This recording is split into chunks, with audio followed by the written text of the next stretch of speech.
যারা এখনই সমীকরণ মিলায় ফেলছে তারা ভুল পথে হাঁটছে। যেই প্রতিশ্রুতি জনগণকে দেওয়া হয়েছিল, ছাত্র সমাজকে দেওয়া হয়েছিল, সেই প্রতিশ্রুতি রক্ষা করা হয় নাই। ফলে ২৪-এর গণ অভ্যুত্থানকে ব্যর্থ করে দিতে, ২৪-এর গণ অভ্যুত্থানের প্রজন্মকে প্রতারিত করতে সকল ধরনের আয়োজন সম্পন্ন হয়েছে। কিন্তু আমরা বলতে চাই, সমীকরণ এখনই শেষ হয়ে যায় নাই। ফলে যারা এখনই সমীকরণ মিলায় ফেলছে তারা ভুল পথে হাঁটছে। গণ অভ্যুত্থানের শক্তি, তারুণ্যের শক্তি এখনো রাজপথে আছে, এখনো মাঠে আছে।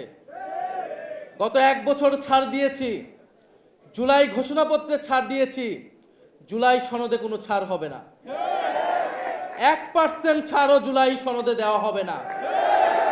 যেই মৌলিক সংস্কারের রূপরেখা জনগণের পক্ষ থেকে ঘোষণা করা হয়েছে, যেই মৌলিক সংস্কার, যেই নতুন বন্দোবস্তের কথা আমরা বলেছি, যেখানে গণতন্ত্র নিশ্চিত হবে, স্বৈরাচার আর ফিরে আসতে পারবে না, রাষ্ট্র কাঠামোকে গণতান্ত্রিক হিসেবে করে তুলব, সেই জুলাই সনদে আমরা 1 বিন্দু পরিমাণ ছাড় দিব না। আমরা নির্বাচন চাই। নির্বাচন, গণতন্ত্র, ভোটাধিকারের জন্যই আমাদের লড়াই ছিল। কিন্তু আমরা এর সাথে এও বলেছি, পরিবর্তনের মধ্য দিয়ে বাংলাদেশকে যেতে হবে। বাংলাদেশের এই মুহূর্তে সবচেয়ে বড় সংকট হচ্ছে স্থিতিশীলতা এবং জাতীয় ঐক্য ধরে রাখা। যদি রাজনৈতিক দলগুলো, রাজনৈতিক শক্তিগুলো নিজেদের মধ্যে জাতীয় ঐক্য ধরে রাখতে না পারে, দেশের স্থিতিশীলতা নিশ্চিতে নিজেদের মধ্যে ছাড় দেওয়ার মানসিকতা তৈরি না হয়, ফলে আরেকটি ১-১১ আসবে। কারণ আমরা ইতিহাসে এটাই দেখেছি।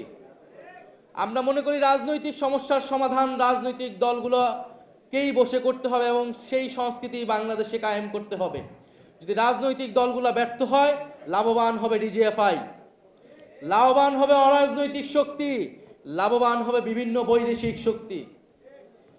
আমরা গণ অভ্যুত্থানের ফলে যেই জাতীয় ঐক্যের স্বার্থে, বাংলাদেশের স্থিতিশীলতার স্বার্থে গত 1 বছর ধরে গণ অভ্যুত্থানের শক্তি, বৈষম্য বিরোধী শক্তি, জাতীয় নাগরিক পার্টি বারবার ছাড় দিয়ে গিয়েছে। কিন্তু ছাড় দিতে দিতে আমরা শেষ প্রান্তে এসেছি। আমরা এবার ছাড় দিব না।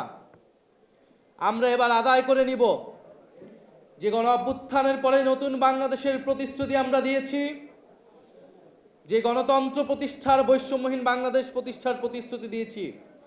অন্তর্বর্তী সরকার যেই প্রতিশ্রুতি দিয়ে, যেই শহীদের রক্তের উপর দিয়ে প্রতিষ্ঠিত হয়েছে, সেই প্রতিশ্রুতি আদায় না করে এই সরকার যেতে পারবে না। সেই প্রতিশ্রুতি বাস্তবায়ন না হওয়া পর্যন্ত কোনো রাজনৈতিক দল ক্ষমতায় আসতে পারবে না।